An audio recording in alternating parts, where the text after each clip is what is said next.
why don't we have the kind of lovemaking we did earlier in our relationship? Her response wasn't what I was expecting. She said, I never had a high intimate drive, I've never been crazy or dirty, I just did whatever you wanted at the start because I wanted you and didn't want you deciding it wasn't going to work out between us. When I knew you weren't going anywhere, I didn't really have to keep it up.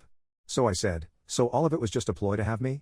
That's when she said, well, your best friend wanted you to. She never told you but I knew she was going to soon. If she did I knew you'd be with her, it wasn't much of a competition. She was better looking, you knew her for over 10 years so you were already very close, and we both know she had a high intimate drive too. You were both love-making addicts, you'd have chosen her in an instant. I didn't have much of a chance, but I wanted you, so I made a move before she did, gave you exactly what you wanted, and when she wasn't in the picture anymore I didn't have to worry.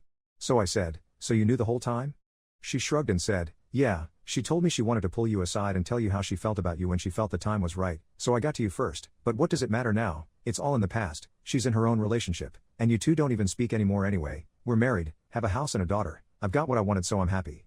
I didn't really know how to respond, so I just let it slide and we kept asking each other questions until she finally fell asleep, but it made me think to myself, my wife was right, I'd have chosen my best friend without hesitation. I'd always had feelings for her, I still do, but I was in an emotionally dark place and I didn't want to risk jeopardizing our friendship or making things awkward if she didn't feel the same way about me. If I'd known she felt the same way things would have been very different.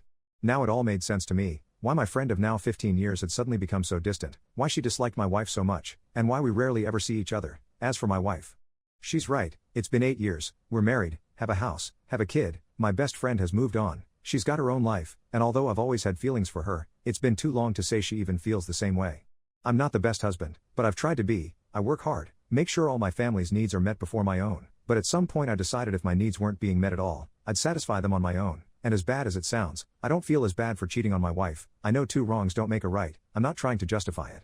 But it does make me wonder what things would have been like. Would I have been happier with my best friend? Or was my wife right? Am I just a love-making addict, and would I have eventually cheated on my best friend too?